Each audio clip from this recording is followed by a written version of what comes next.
Stars. Acting सारा खेल emotions का है।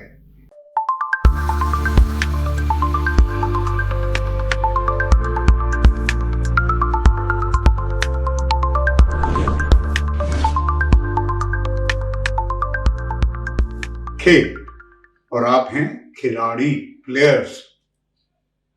अब सबसे पहले हमने अपने बारे में कुछ जाना। एक तो ये है कि हमारे क्रिएटर ने हमें इतनी बड़ी गिफ्ट दी इमोशंस की, लेकिन हमने क्या किया?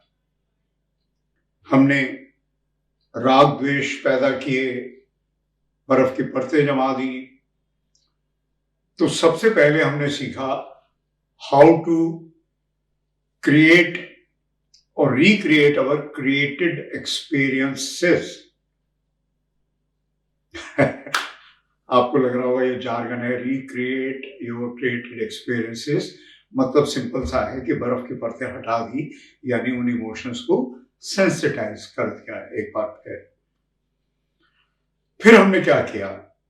मैंने आपसे कहा कि अब आप कल्पना के घोड़े दौड़ाइए और अपनी इमेजिनेशन से कुछ सिचुएशंस लेकर आए एंड देन मेकअप दो सिचुएशंस, यानी उन सिचुएशंस के जो इमोशंस हैं उनको कम्युनिकेट कीजिए, जो अब आपके लिए करना बहुत आसान होगा या रहा होगा अगर आपने वाकई प्रैक्टिस की है। बहुत आसान है।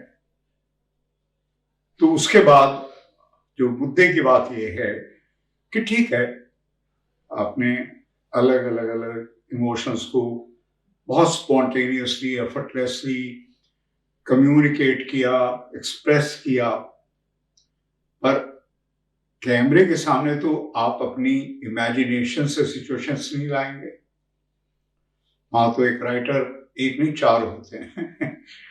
तो वो आपको सिचुएशंस देंगे जो आपके लिए उधार ली हुई सिचुएशंस हैं। Is that right? तो आपने इस बात को पहले समझना है कि हमारी हिंदुस्तानी फिल्मों में, इंडियन फिल्म इंडस्ट्री, सिनेमा में चार राइटर्स होते हैं। पहले राइटर जो कहानी लिखते हैं, दूसरे स्क्रीन पे राइटर्स, स्क्रीन पे यानी कहानी कहने का अंदाज। दो और राइटर्स होते हैं, डायलॉग राइटर्स और लिरिक्स राइटर्स। अब आप हैरान होंगे, दोनों डायलॉग राइटर तो समझ में आ रहा है, लिरिक्स राइटर यानी आप ऐसा क्यों कह रहे हैं? एक्चुअली अब नहीं, पुराने जमाने में जो गाने होते थे, बड़े सिचुएशनल गाने होते थे, वो मन को अच्छे लगते थे। तो थोड़ा सा पहले मैं आपको एक एक्साइट करने के लिए बता रहा हूं कि आज एक पन दो काज करने वाले हैं मोनोलॉग्स।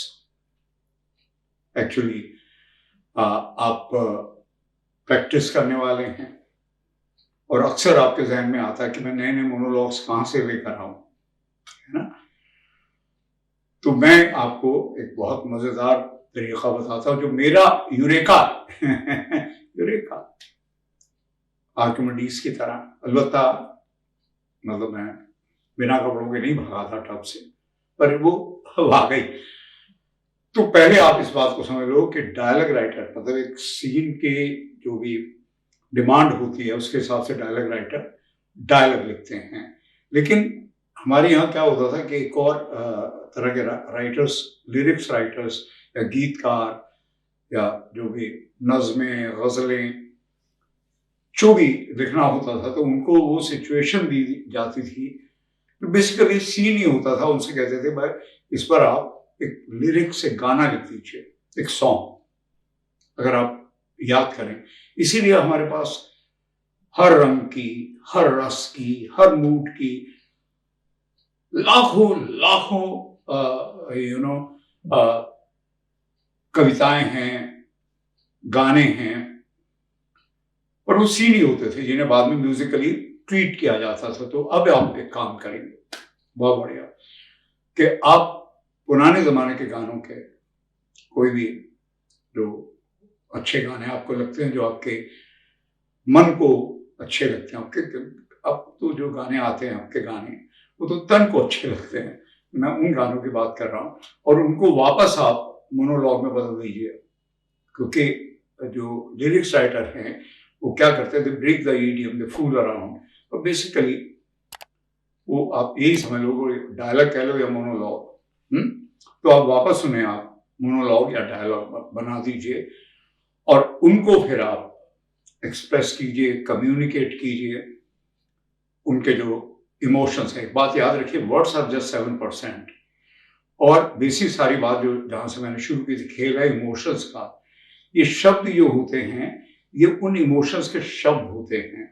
और मैं आपको एक बहुत बहुत बहुत खूबसूरत बात बता रहा हूं।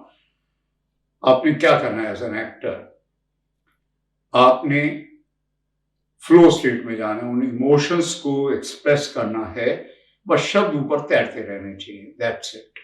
जो लिरिक्स या गाने हैं तो, डायलॉग है तो, मोनोलॉग है तो मैं आपको कुछ मेरे मनपसंद गाने बता रहा हूं, लेकिन और मैं बताता रहूंगा और गाने भी, पर आप खुद भी ये कर सकते हैं।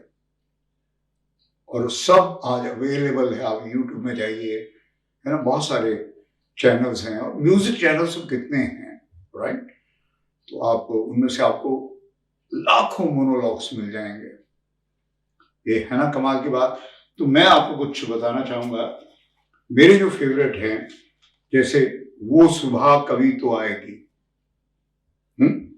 मैं ये सोचकर उसके दर से उठा था, ये लड़कों के लिए है, पर कुछ ऐसे भी हैं जो लड़कियों के लिए हैं। कुछ तो लोग कहेंगे, चलो एक बार फिर से अजनबी बन जाएं हम दोनों, मैं जिंदगी का साथ निभाता चला गया, निभाती चली गई कागज की कश्ती, किसी के मुस्कुराहटों पे हो निसार, किसी का दर्द ले उधार, जीना इसी का नाम है। तो मुझे लगता है कि आप शुरू कीजिए, फिर उसी तरह से आप उनको वीडियो शूट करके, यानी वही जो आजकल इंस्टा रील बनाते हैं, और पोस्ट कीजिए, और हमें भी टैग कीजिए, तो मुझे भी खुशी होगी, मैं भी देखना चाहूँगा। तो ये आपको मेरी बात समझ में आ गई होगी कि आपको, फिर एक बार मैं क्लियर कर दूं, अगर अभी भी थोड़ी सी बात को आप समझना चाहते हैं, राइटर्स जो लिखते हैं वो उनकी इमेजिनेशन है, वो जो कंसीव करते हैं, डायरेक्टर्स जो करते हैं वो एग्जीक्यूट करते हैं, वो उनके इमेजिनेशन है, और आप actors make it your own, ये आपकी इमेजिनेशन है। तो अब आपने वही करना है कि आपकी जो इमेजिनेशन है, जो एक्टर की मेरा ख्याल है सबसे बड़ी क्वालिटी है, तो इन गानों को बिल्कुल ऐसे बना दीजिए जैसे ये आपकी आप बीती है, और उसके लिए वही एक तरीका है, emotional conviction, right, which is very easy. अगर आप इन सारी चीज़ों को आप स्टेप वाइज करते हैं, वेरी सिस्टमैटिकली, साइंटिफिकली, ऑर्गेनिकली, तो now I would like to listen to and see millions of monologues. Love you. God bless you, my stars. मुझे नहीं पता मैं तुमसे कितना प्यार करता हूँ। मैं बस इतना जानता हूँ कि मैं तुम्हारे बिना जी नहीं सकता। पता है, कभी कभी मैं सोचता हूँ कि वो लोग एक दूसरे से कैसे दूर रह लेते हैं जो एक दूसरे को इतना प्यार करते हैं। कैसे जिंदा रह पाते हैं अपने प्यार के बिना। मुझे तो सोचकर भी डर लगता है। तुम मुझसे एक पल के लिए भी दूर हो जाओ तो ऐसा लगता है एक अरसा बीत गया तुम्हें देखे बिना।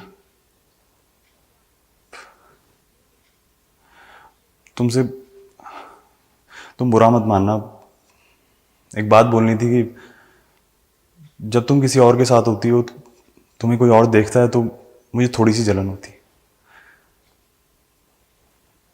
एक्चुअली बहुत जलन होती है। फिर जैसे तैसे अपने दिल को संभालता हूं, क्या करूं तुमसे इतना प्यार जो करता हूं। मैं सिर्फ तुम्हें देखना चाहता हूँ, सिर्फ तुम्हारे लिए दुआ मांगता हूँ। कितना बेचैन है ये दिल मैं बता नहीं सकता, पर मैं बस इतना जानता हूँ कि मैं तुम्हारे बिना जी नहीं सकता।